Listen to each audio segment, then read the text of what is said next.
Welcome back to I Want That Too, the show where we do a deep dive into the world of Disney merch, uncovering stories behind some of your favorite collectibles. I'm your host, entertainment writer Jim Hill.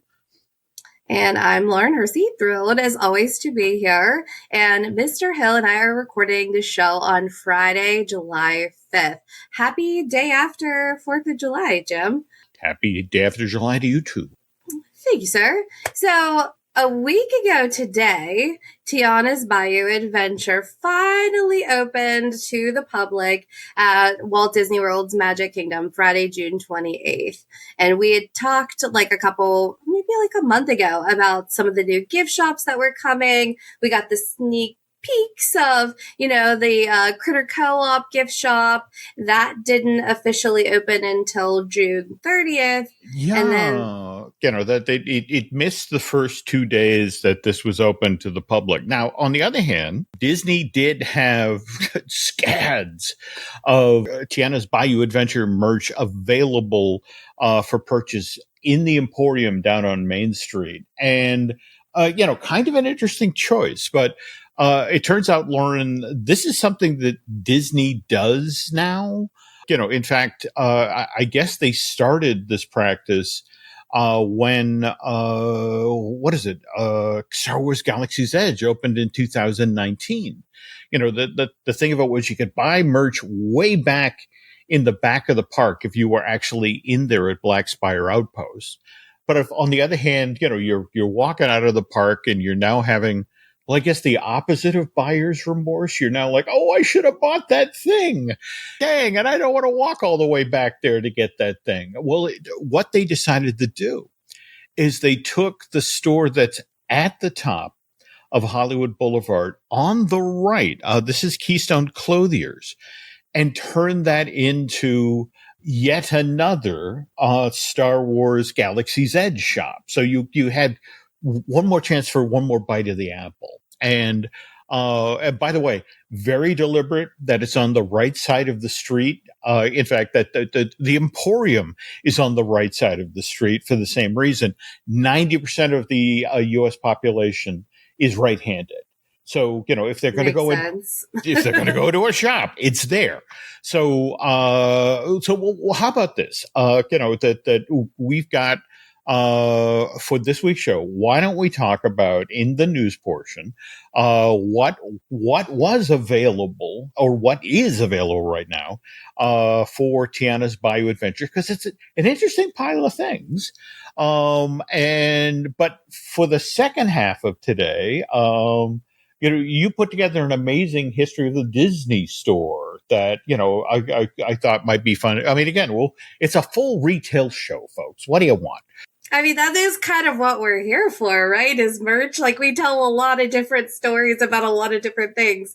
And sometimes we maybe gloss over the merch a little bit. So this is like a retail bonanza show, from what's going on with the latest all the way back to when Disney dipped their toe in the world of retail to begin with. So I love it.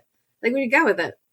All right, then then let's get going. But as we get going, it's important to acknowledge our sponsor, and that's touringplans.com. And we'd like to thank them for sponsoring today's show. In fact, if you're planning a trip to Disney or Universal anytime soon, look, it can be overwhelming. There's so much to see and do, but with touringplans.com, you get personalized plannings, tools, and crowd insights that help you skip the long lines and make the most of your visit. So save time and save money by checking out touringplans.com.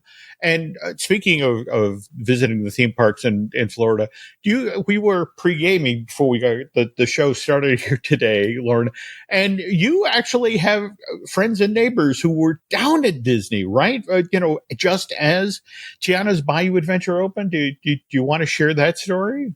Yeah, sure. So our neighbors are big Disney people, just the way we are. They're annual pass holders, but they have one little girl who doesn't always want to do all the big rides. So oftentimes they don't need to do the virtual queue situation because she's not going to go on, Guardians of the Galaxy or Tron, but now she's 9 and the princesses she's about it, right? She's that perfect age. So they want to try to do Tiana's Bayou Adventure. And this is not confirmed. This is, just their experience, but they kept trying over and over and over to get Tiana's Bayou Adventure with a virtual queue. And it would say, like, as soon as the minute turned, and we know the hacks, like you gotta get your timer going and count it down to the second and then refresh. So we're all aware of that. And it did it and basically prompted him to Genie Plus. It's full. You didn't get it.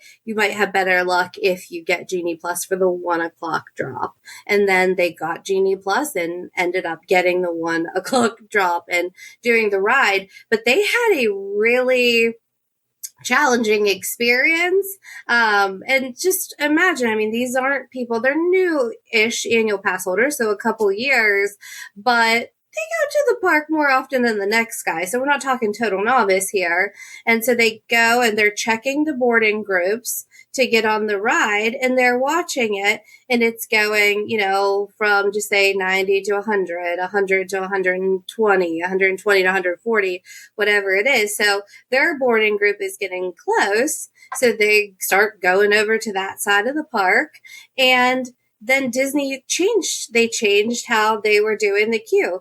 Then it was going from like 121 to 141 or 152 to, 173 or whatever it was. So this made their wait time even longer for going back. So what I was wondering, I'm like, was the ride down, and they changed up the boarding passes?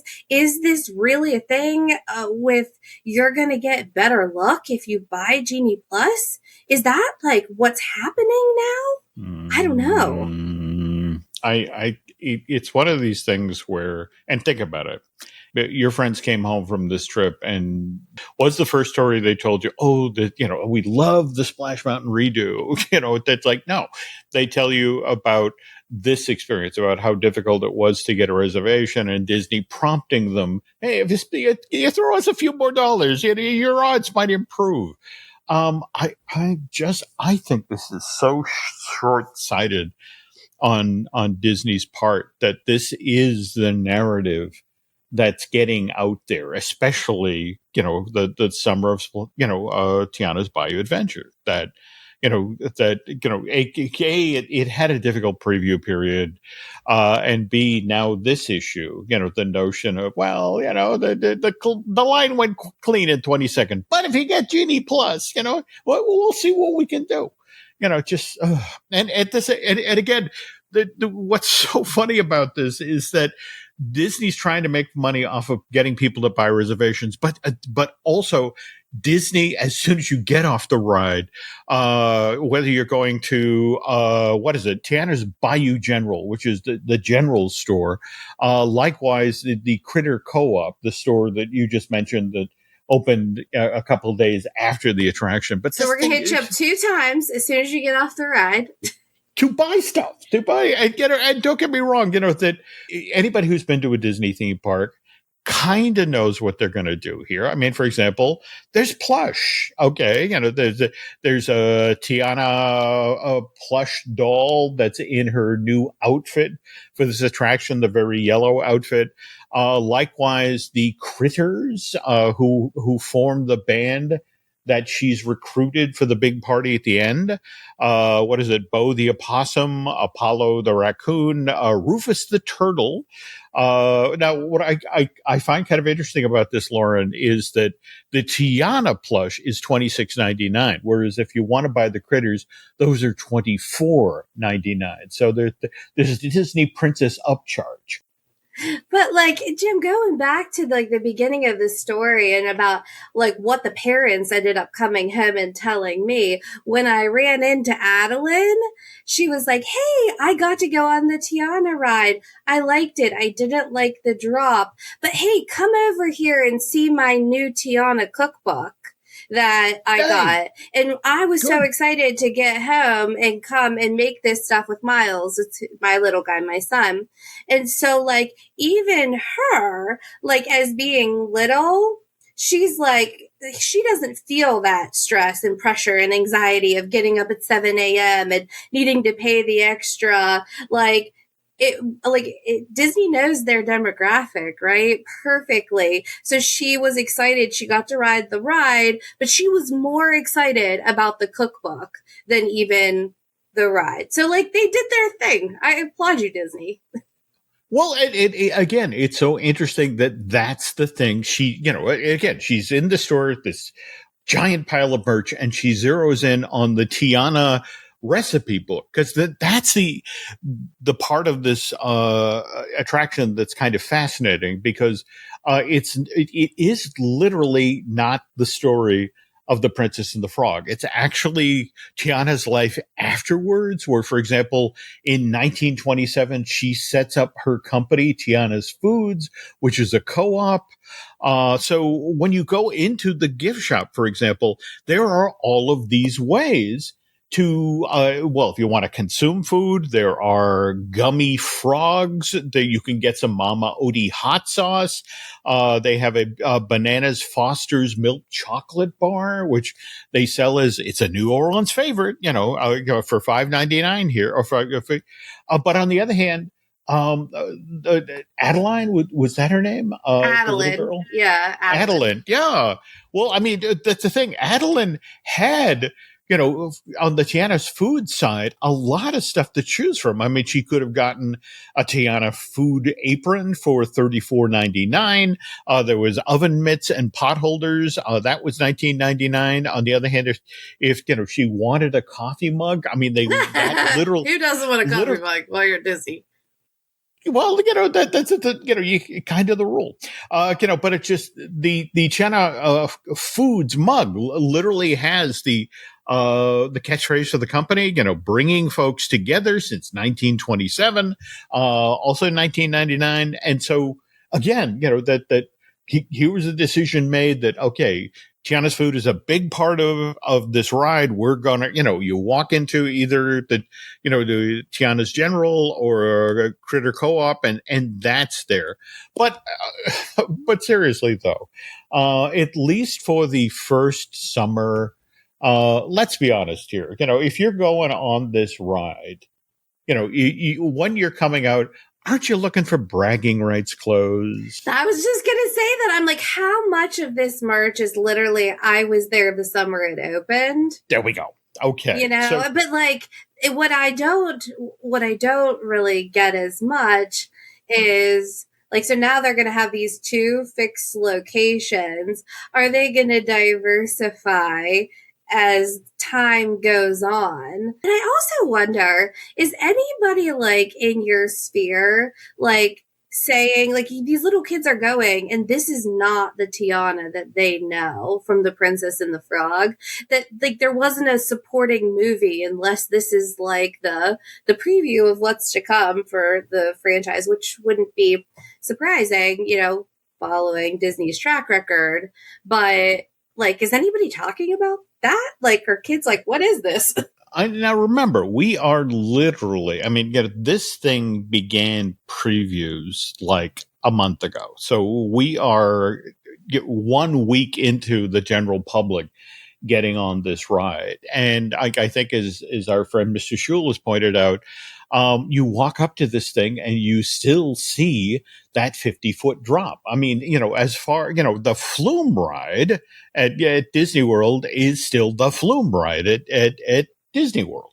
And so, that you get on it and, you think about it, that when you got on Splash Mountain, you saw Burr Rabbit, Burr Fox, Burr Bear, and all of their critter friends. And with the Tiana Bayou Adventure, she has critter friends too. In fact, we just mentioned the plush that they'd be selling. And in fact, this brings me to kind of an interesting point, because if you take a look at the various versions of bragging rights shirts they have, they go some very interesting ways with these things. I mean, there's There's a couple of them that have Tiana and Lewis, the trumpet playing alligator, front and center, with Love him. what with Chickapin Hill, or what used to be Chickapin Hill, directly behind them, so you can see the drop.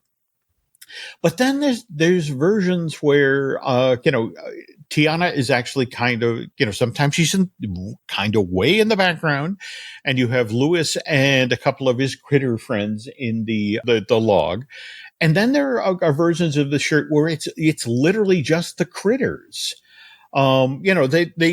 Disney seems to be laying down some bets in some very interesting directions here. Like, for example, there's a bunch of T-shirts that literally use the catchphrase, "We know a shortcut," and they show people, characters screaming down, the 50-foot flume. On the other hand, there's versions of this that push the big party scene at the end. To the effect of there's a hoodie that they sell that literally has the catchphrase, "Let's get to the party."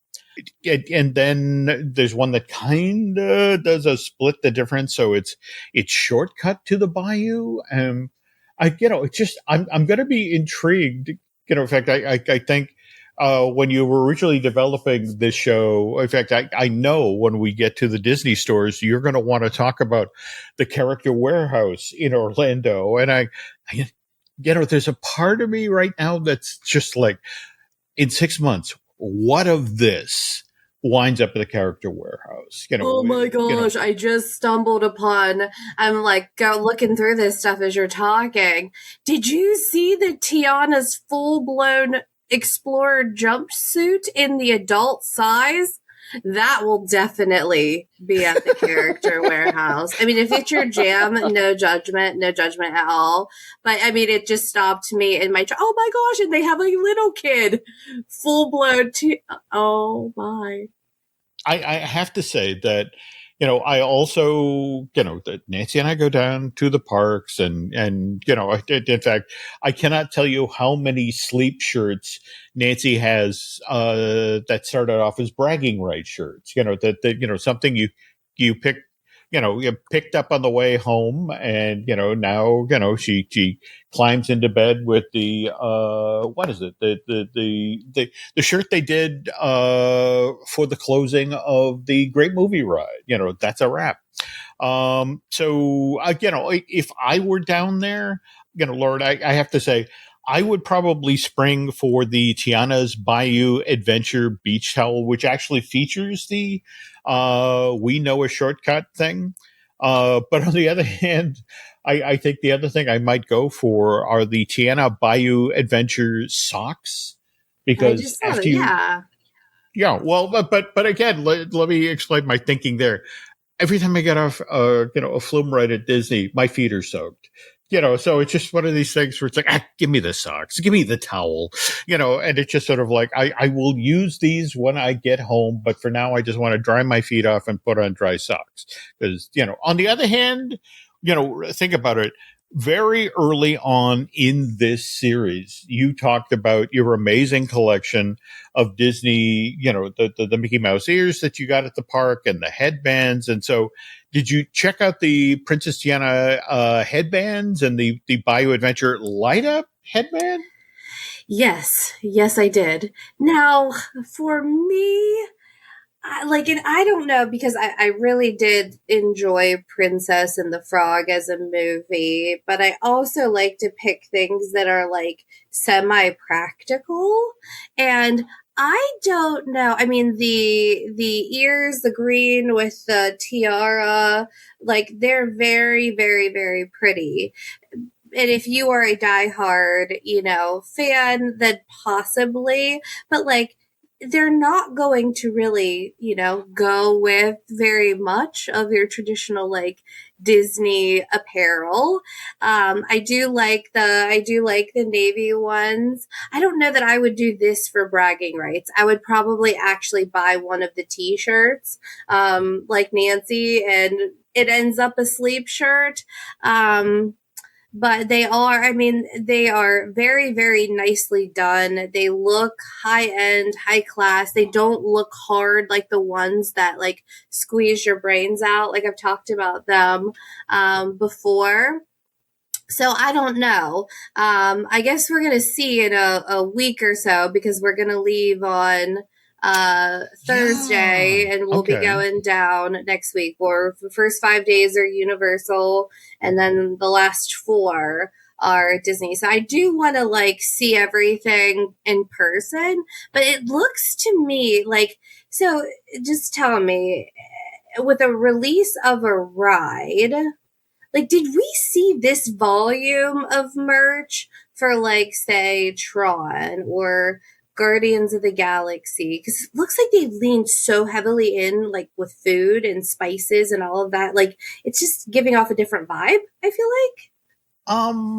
That's a very interesting question. Now, Guardians of the Galaxy Cosmic Rewind did have or does have a dedicated shop. Now, what's kind of interesting is you can't come straight off of the ride and walk into it. You actually literally have to exit the ride and then you have to make a physical decision to opt to back in. And just recently, an Imagineer, not Jim Schul, shared the story that the reason they separated the ride and the building is people coming off of Cosmic Rewind. Some of them were irpy, and it's just sort of the notion of you just didn't want people walking straight into your store and vomiting, so it was like send them outside, and then and there's hey look there's chairs, you're not feeling well, sit down for a while. On the other hand, your kid who wants to buy a t-shirt, come on in.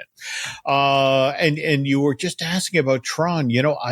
I have not. I'm embarrassed to admit this. Tron's been open for a year or more at this point, right? And haven't made it on yet. I've been down at the parks, but typically it's an event for myself or Len, and I'm working. So I have not gotten into. I want to say it's the Tomorrowland Light and Power Company. It is, but it is not, I mean, like clearly there is Tron merch, but you're getting Space Mountain, you're getting just a lot of space, you're getting Star Wars, so there's a lot in that shop. And Guardians, that shop is about as big as my office here, like behind me. So I mean, like, it's just just curious if they really went in hard for this and I would compare it to kind of Tron. Not, I mean, like Princess and the Frog was very popular, Oh but it was yeah, also how yeah. many years ago? Well, 2009. So we're talking 15. But also remember, we have our Tiana, the limited series that'll be debuting on Disney Plus next year.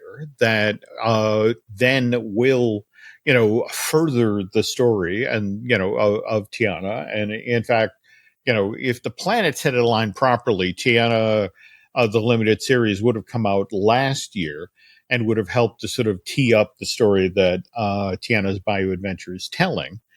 But again, you're not wrong. I mean, it just this is if this was a full retail program, and we haven't even talked about example, the things like the bags and the backpacks, the Loungefly mini backpack that is tied directly to the ride, Tiana's Bayou Adventure. Likewise, there's a zip pouch, there's a coin purse. We also have the obvious stuff that Disney has done since the dawn of time: keychains, commemorative pins, and of course there's the annual pass holder merch. But what's interesting, and again, you mentioned people being fans of Tiana. They went high end with a lot of this stuff. I mean, for example, you can buy in the Critter Co-op a Princess Tiana throw pillow for $34.99, and you can marry it with a throw blanket that has the phrase "My dreams, my way" for an additional $69.99. And there's also a tea set. Likewise, there is a surprisingly elegant and minimalist Princess Tiana jewelry line, earrings, necklace, bracelet, hair comb that I want to say it's a lily, supposedly growing in the bayou. Okay, so let me just pretend to connect the dots here, and I could be totally wrong. But think of the last series of rides that Disney has opened, right? So we'll go from Star Wars. We had Mickey and Minnie, right? We had Tron, and think of the demographics, right? Coming from this my advertising, marketing, sales background. Take out Mickey and Minnie's Runaway Railway, but you're skewing a little bit more male, right? And now you have a princess. And who is that demographic?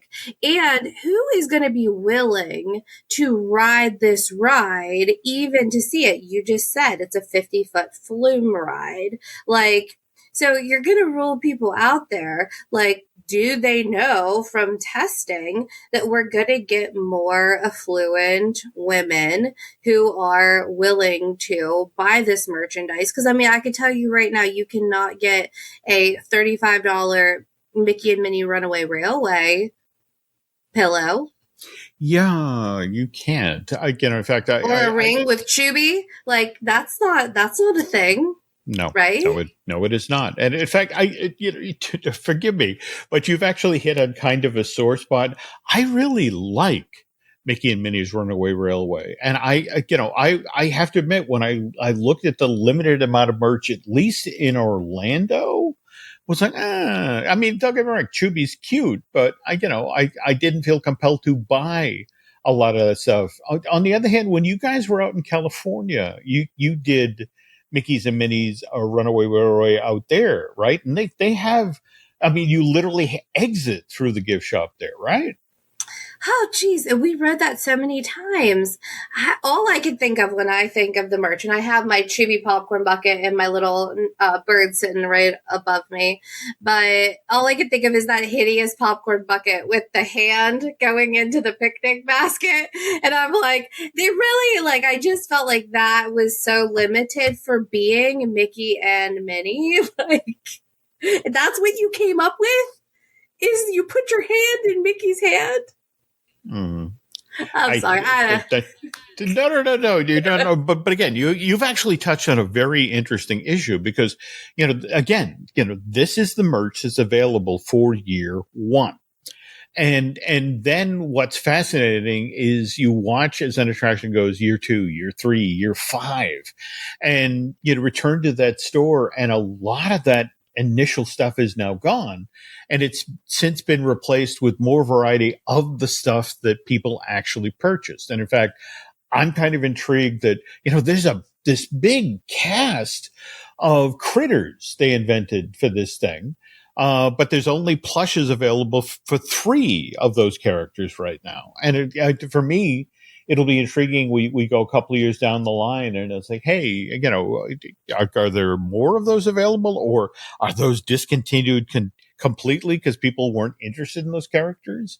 The other thing, and by the way, again, I just want to, tap into your marketing brain here. I cannot help but notice as I go through this list. For example, the Tiana's toy cooking set is $34.99.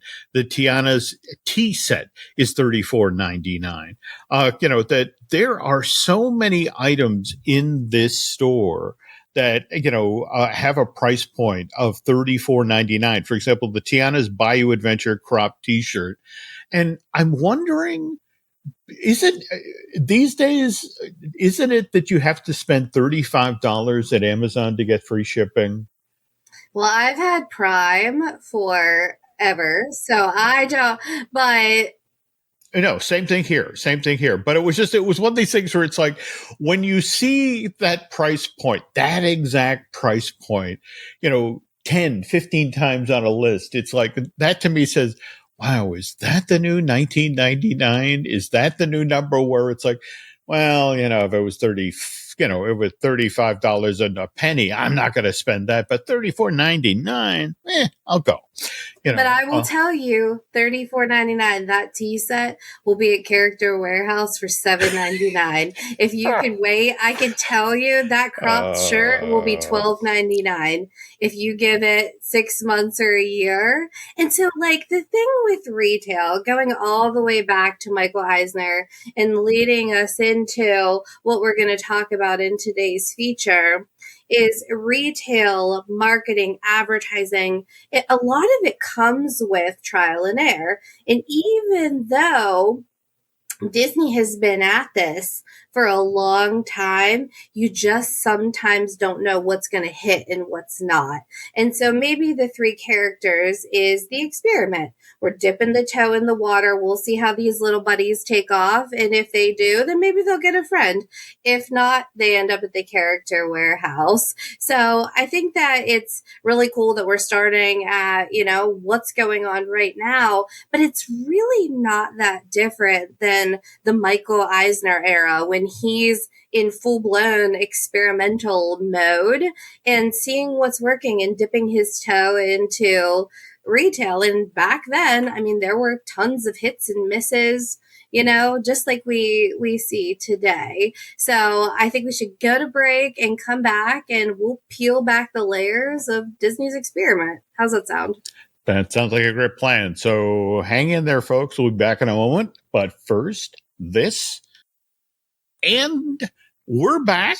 And so now, Lauren, let's talk about the rise and the fall and the rise and the fall of the Disney store chain. Yes, absolutely. So why don't we start at the very, very beginning? Like, tell us, when did Disney first, decide? I kind of teased before the break that this came as a part of the Eisner era, but like, what was going on at that time? Well, again, you got to remember Michael Eisner comes through the door at Disney late September, early October 1984. And the Walt Disney Company at that time, out of the 8 major studios in Hollywood, they are dead last. They are the 8th. And so Michael is I'm not going to lie here, Lauren, he's looking for money. And so, but the interesting thing is Michael finds money in weird ways. He literally turns to the people at the parks and they're like, let me get this straight. Down in Orlando, we have how many hotels? We got the Contemporary, we got the Poly, and they have like 99% occupancy year round. Yes, Mr. Eisner, and the campground equally.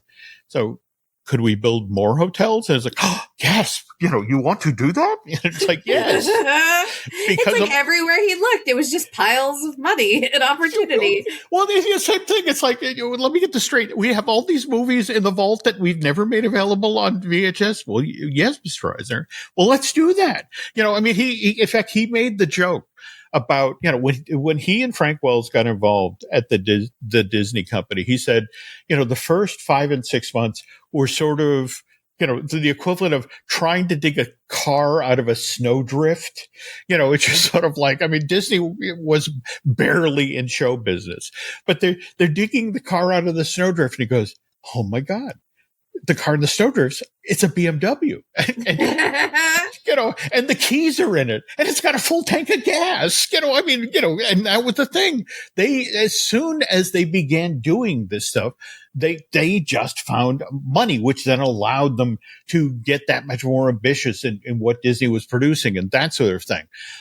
But again, it was always this sense of, we as a company should be moving, we should be being places where people are. And, ironically enough, it's the 80s. Where are people? They're at the mall. Stores that have Disney merch are doing quite well. And so Michael, just looks at this and it's like, what if we were in this space? What if there were such a thing as the Disney store? But again, Michael being Michael, he wanted a trial balloon. And more to the point, he really wanted to be hands-on. So they rented space at the Glendale Galleria, which is literally, I mean, again, WI is based in Glendale. All right. And, Disney Studios is like a mile up the street from WI. So the Glendale Galleria was literally someplace that Michael Eisner could go to on his way to work, and check out what Disney was up to. And so what they did is they put out the call to, every business unit that, every company that Disney was licensing stuff to. And it's like, hi, can you send us some of your stuff? The t-shirts, the plush, the toys, because, again, just as you were mentioning about with Critter Co-op and, Tiana General, that they needed to see what people would react to, what they put out on the store shelves, what people would actually buy. So it was kind of when the doors opened in 87 on the first Disney store, it was very much trial and error. But on the other hand, the stuff that hit big. In fact, Eisner, would regularly crow about this, that the Disney store at the Glendale Galleria had the most sales per square feet of any store in the mall. And again, the Glendale Galleria was home to a lot of very high end stores, Lauren. So it was basically seconds after this thing opened and was doing gangbusters business, the effect of let's walk this out everywhere. So I want to say that they had 13 of them open within 15 months. And in fact, we had here in the New England market. In fact, that's the other interesting part of the story, Lauren, is that Disney, again, lives and dies by research. So that when they went for the placement of the first original 13, Disney stores, it was what's our biggest feeder markets for Disneyland and Walt Disney World.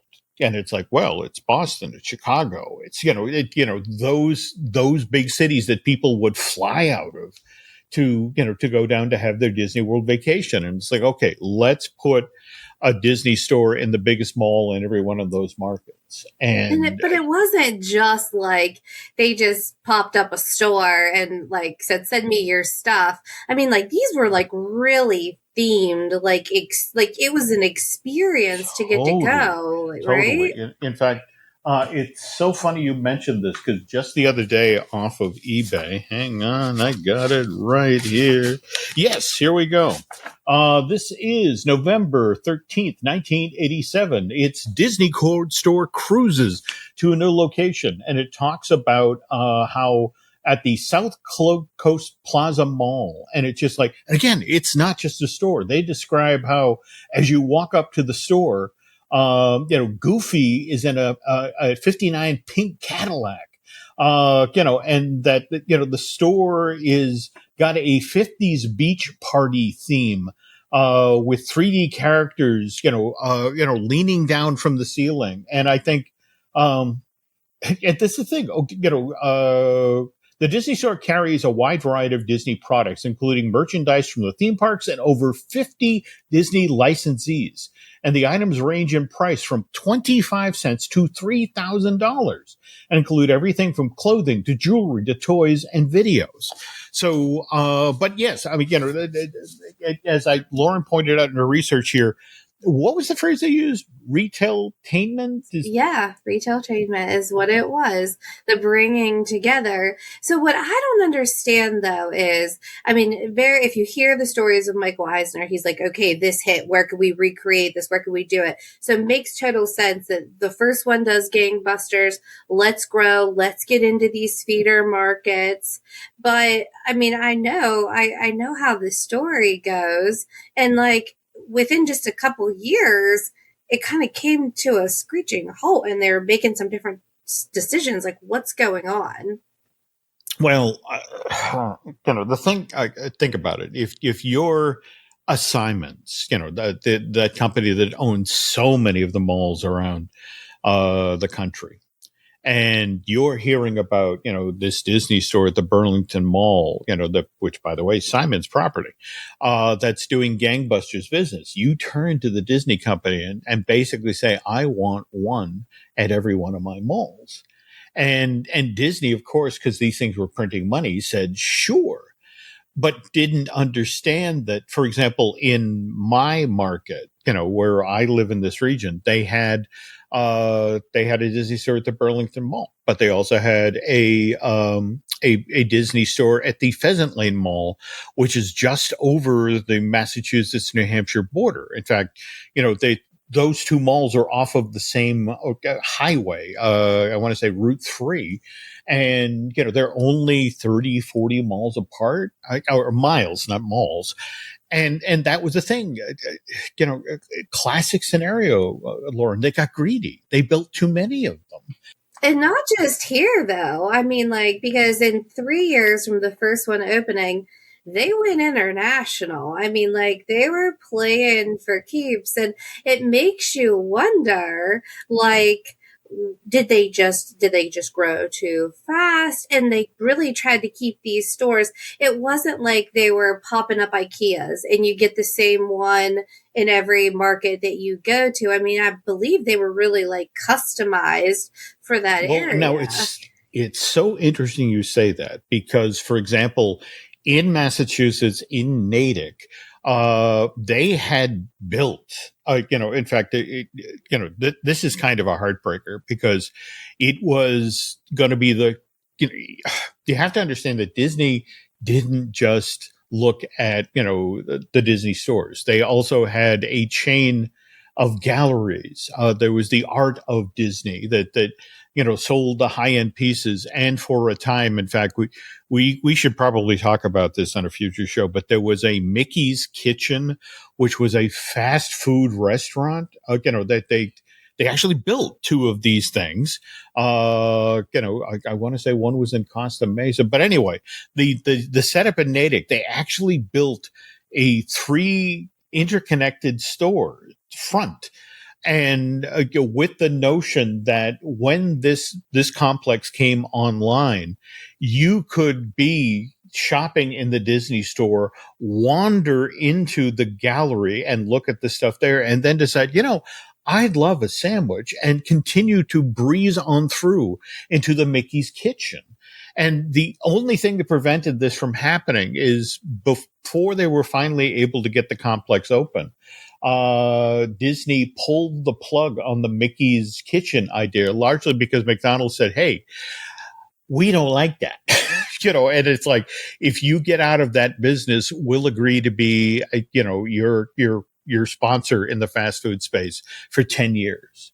And they're like, yep, we're shutting down that business. So, what was interesting when that store actually opened in Natick, Massachusetts, there was a Disney store next to an Art of Disney gallery, but then, there was a Ben & Jerry's. Right. And I mean, it's probably smart for Disney, though, because if you think about it, he's going out and he's trying all these different things.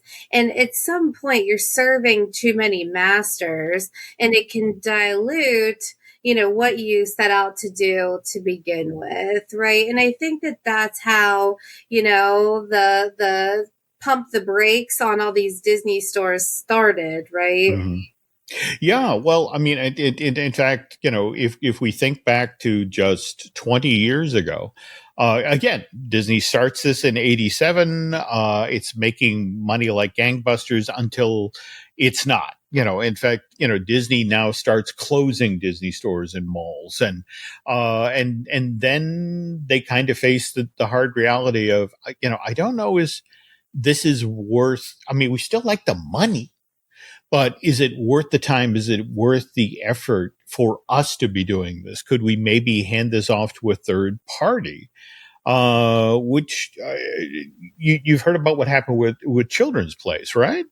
Yeah, I know bits and pieces. So, walk me through, how does Disney, the Disney, end up with the Children's Place? Because in my mind, having little kids, I think I'm this is the place you go to get $5 polos for school. It's bargain basement prices. And then you have Disney, which your tea set's $35. Like, how could this be a match made in heaven, or was it?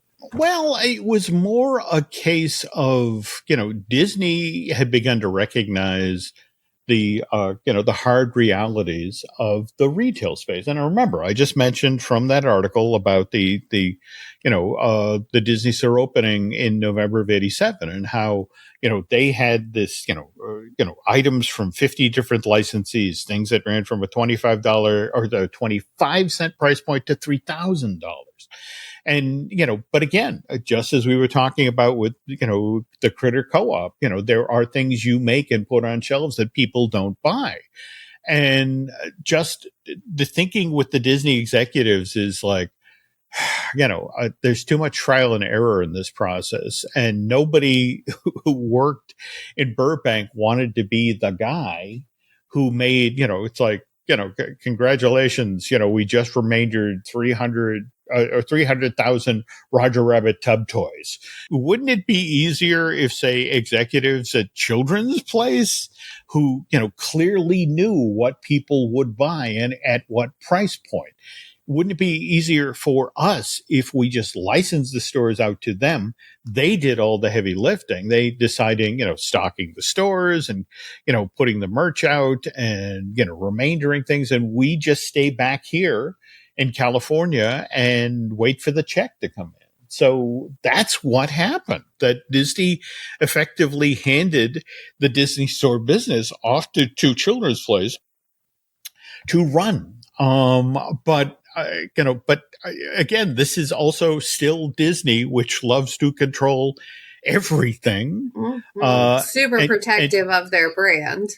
Yeah. And so, and in fact, what's so funny is that I think I was talking with your husband, Eric, about this, that what's interesting, for example, Disney in gaming, they will go in full bore with gaming, for example, Epic Mickey, we're in this space, we're going to do stuff. And then Epic Mickey doesn't sell. And it's like, all right, we're out of gaming, and then,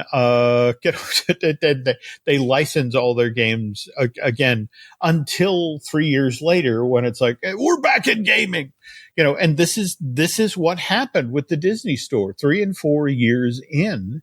The folks at Disney suddenly are like, the very thing you said about Children's Place is the place that sells the $5 t-shirts, and we're Disney. We should be, we don't do $5 t-shirts. And so, suddenly there was a parting of the ways. I want to say that 2006, 2007. Yeah. Then you were in the ballpark. Mm-hmm, mm-hmm. Well, and also it certainly didn't hurt in that window of time that Disney had this massive pop culture hit, the High School Musical, that wasn't just a hit movie on the Disney Channel. It was a best-selling album, and then it became a touring arena show, and then a series of movies, and then theme park shows. And there were people looking for this very same merch in the parks. So it was like, it was a good time for Disney to step back into the retail space. But at the same time, you have to understand that this is also when we've seen Michael Eisner step away from the company in September of 2005 and Bob Iger become the head of the company. And Bob, fascinating little bend on the story, because, for example, Michael always wanted the Disney store to be seen as this special prestigious thing. The notion was that the Disney store was kind of the ambassador for the theme parks. It was the place you went to learn about the next movie that was coming. In fact, that was why they had the giant video wall that would run the trailers. And especially in New York City, where the first flagship store for the chain was built. Michael, who grew up in New York, it's like, if we're doing a prestigious store, there's only one place it can be, and that's Fifth Avenue. In fact, the Imagineers came up with this elaborate backstory for the store that, for example, this is where the Disney characters lived, when they came to New York to promote movies and that sort of thing. In fact, lovely little detail I know you'd appreciate, Lauren, that it was a 3-story mansion supposedly on Fifth Avenue, but if you went up to the attic space, that's where the Disney villains lived. So Oh. your creepy old relatives you put up in the attic. Now, on the other hand, when Bob Iger becomes the head of the Walt Disney Company, I mean, Bob believes very strongly in putting the hay down where the goats can get at it.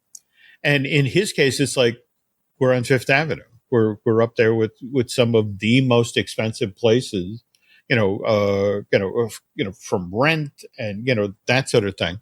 So if we're in New York, we shouldn't be on Fifth Avenue. We should be in Times Square. That's where the people are. That's where, everybody goes. And so that's the thing that when they, they actually shut down the Fifth Avenue store, moved it to Times Square, where it is to this day. But again, with the notion of, and we stock that with what people will actually buy. And Bob felt that he knew better than Children's Place of where to be and what to sell and what price points. Kind of like we talked in the last episode about Bob wanting to bring Oswald home and like making those changes. And so the Children's Place was they were butting heads, right? And they had lots of breaches in like their branding agreement and that kind of stuff. Is that when things went left? Well, now you also have to remember in that same window of time, remember, Bob becomes the new CEO fall of 2005. And as early as January of 2006, we start seeing, big changes. This is when Bob, for example, buys Pixar for $7.4 billion, brings them back home. But, so who becomes with that acquisition, who becomes a huge Disney stockholder, but Steve Jobs. And what's fascinating, in fact, we were just talking about the store, the Times Square store. And that was built using the Imagination Park model for reimagining the Disney stores. And, if Nancy and I actually were lucky enough to be there for the grand opening of this thing. In fact, No way. Yeah, we got invited down. In fact, Nancy got cussed out by a photographer for the New York Post who was very upset that, what's that woman doing up there on the photo stand? But yeah, if you walked into that version of the Disney store, it was so obvious that like, wow, Disney is listening to Steve Jobs, because it was kind of like walking into an iPhone.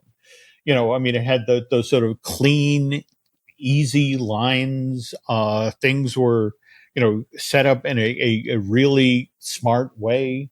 And it's also worth noting here that that opens what is it 2008, and we are now some 16 years later. And was just down in New York relatively recently, and the nice, clean Imaginations Park design has pretty much fallen by the wayside.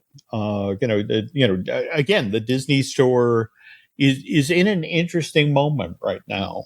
I think a lot of that has to do with coming out of the pandemic and how people have, the shopping patterns have changed. And in fact, you brought up, they were in the process of trying to reinvent this out ahead of the pandemic. Can you tell the folks about what was going to happen with Target? Yeah, well, I mean, I think that's around when Bob Iger or Bob Chapek, I'm sorry, entered the picture, right? And they were modernizing. So, I mean, even going back to 2008, when Disney took back control of the Disney stores, it didn't end there. I mean, they added 231 more stores in North America. And so, I mean, it was a major move to revitalize the model. And then you get Steve Jobs. And so there's all this trial and error that we were talking about before. And like it seemed like Disney lost its way a bit. They're coming full circle. And then we're now getting into the pandemic. And just right before the pandemic, wasn't that when Chapek came into the picture and made this big deal with Target, and that there were going to be Disney stores within their operation Yeah, already? yeah. The idea that I want to say, oh, is it there? Or I remember the press releases. There were originally supposed to be 25 test stores in various targets around the country. In fact, it was somewhat a point of frustration that I think the nearest target to us that was doing this was upstate New York. So, could not in fact eyeball it. But as you mentioned, this gets announced in August of 2019. And, and then, the pandemic happens, so this baby basically got strangled in the crib. And of course, you have to understand one of the reasons that Target immediately wanted to go for this was that, again, this is the Disney that had made Frozen. This was the Disney that was making new Star Wars movies. It just seemed like, oh yes, that's the company we want to be involved with. And now, well, tell the nice folks where we are right now with them. So, Well, I mean, even going back a little bit, I remember when that first, Target, because we weren't in one of the major markets that were going to get the 25, but I remember they had a really cool, like, barbecue line and all this special merch. And so, like, I very much remember as this news is coming out, and then it quietly kind of dissipated. And then you go to March of 2021, and you see that Disney is now closing an additional 150 retail locations in the US. And so like it's sending a message of they lost their way kind of again, and they knew things were changing and trying to figure out what that looked like. And then you quickly saw even more closures of the European stores, and it just felt like that was really going away, and the world changed during the pandemic. I mean, say what you will, but that's when everybody's face was even more firmly planted in their phones, in their devices. And I mean, Disney is smart. They understand consumer behavior. And, I think that is when they strategically pivoted into really enhancing their e-commerce business. So they're going online like the rest of the world. And then, it was Shop Disney. Do you remember, like, you could get like the theme park merchandise as a part of Shop Disney? It was all kind of integrated. And then just recently, I mean, within the last, I believe, couple of years, it is now actually called the Disney Store. They've taken that, and it's now in the virtual world. It's so interesting you say that, because as you're talking, I literally typed in, disneystore.com, and to bring this whole thing full circle is you scroll down the your landing page for the Disney store. one of the big banners is the jazzy new must-haves, and it's join the celebration on the bayou. So here is, even away from the park, they are selling all of this Princess and the Frog merch, trying to build on the excitement of the opening of Tiana's Bayou Adventure down in Florida and soon to be out in California. So, Well, um, I mean, Walt was all about progress. So we're going to go with, there's a great, big, beautiful tomorrow. Go in, like, you have to evolve, right? It's all about progress, and they're just keeping up with the rest of the world and how it's moving forward. I mean, it's sad. It's kind of the end of an era, it is, People it aren't hanging out at the is. malls anymore. Like, we don't get to have that. But And I'll tell you, from somebody who went to, for example, when the Pheasant Lane Disney store opened, and this would have been, geez, it had to be, yeah, it was 88, because I remember you'd go there and they'd have Roger Rabbit merch, but they would do things to get you to come back. Like, for example, every week, if you went to the Disney store and, bought a certain amount of stuff, they'd give you a limited edition Mickey Mouse pin. So it would be like, one time it would be Mickey, the Brave Little Tailor. And if he came back the next week, it would be Mickey of, Sorcerer Mickey from Fantasia, that sort of thing. They were very, very special places. And again, for someone like myself who lived up in New England, and if I needed a Disney fix at that time, had to climb in a plane or get in a car and drive down to Florida or fly out to California to suddenly have a place, you could go to. It was cool, and, there's a part of me that just misses what they were. They were, had elaborate, place setting, or place making. And, on the other hand, if you talk to the cast members who actually work there, they would. Do you remember going to a Disney store and they'd have to the back that giant mound of plush? oh my gosh, yes.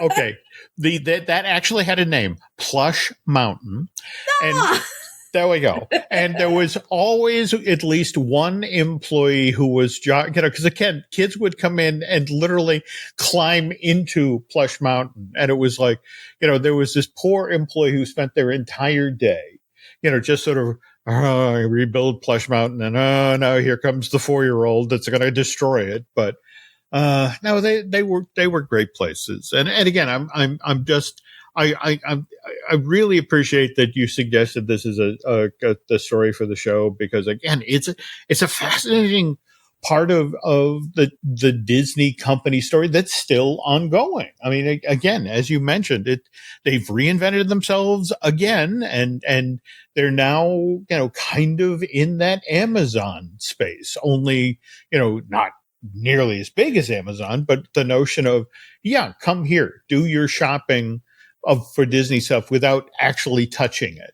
Well, Trust listen, us. though. Mm-hmm. I'm sorry. I was going to say they're still in the game, though, because I mean, at least for me, who goes to Orlando fairly regularly, like visiting the character warehouses while I'm in Orlando is like my hit of like being able to go to the Disney store, especially the one that's on International Drive, not the Vineland character warehouse, but that one. I don't know if you've gone to that one, but the theming, it just has so much nostalgia. I should have Googled it to see what year that opened, but it is so reminiscent of going to a traditional Disney store. It's out of the way for us, and we literally will drive 30-40 minutes from the park to just like go and take it in. Oh, no. Again, when I lived in Orlando down in the 90s, mid 90s, I mean, that was what we would do, that we would make a trip every week over to our, in fact, there were the Bell, at that point, they were at the Bell's Outlet. And I still remember, because everything from every arm of the company would end up there. And I remember at one point finding a T-shirt for, dear Lord, I think it was Hong Kong Disneyland before. I mean, it was literally the project team for Hong Kong Disneyland. I mean, years before the park existed, somehow the T-shirt for the team wound up at the store for like $5, and it's like, that's mine. So, but yeah, no, I in fact, Nancy is, like loves a good bargain, loves shopping. But I guess the thing is that the Orlando Premium Outlet that's basically across from where Crossroads used to be. I just find it so ironic that you go there, and it's so popular that you have to queue up. It's just you're outside. It's like it's a you're having the Disney theme park experience. Outside of the fact the outlet. You have to queue up. Oh my and wait gosh. to, During the pandemic, I remember waiting an hour and a half, 2 hours to even get in the store. It was crazy. So if you are in Orlando, you're going to go to a character warehouse. My personal recommendation is rip drop that sucker just the way you would at the park, because these people are crazy sometimes. Oh, and on behalf of Lentest, I thank you for literally that's the same piece of advice they give with the unofficial guide. So There we go. Well, all right. So I a bit on the long side for us, but I think this was a good show. Yeah. But again, just tell you what, folks, if you let us know, I mean, mind you, I'm going to rely on what Lauren tells me when she gets down to Florida and gets into the Critter Co-op and Tiana General, and likewise the Emporium, about what people are buying for Tiana stuff. But let us know what again, if you're looking for bragging rights, what are you going for? Or what are you like, I'm never buying that. And likewise, if you have any favorite memories of your Disney store, please share those. And and I think where can you find us, Jim? well, So they you can tell can. us. Okay. Well, let's see. You can find me on, what is it?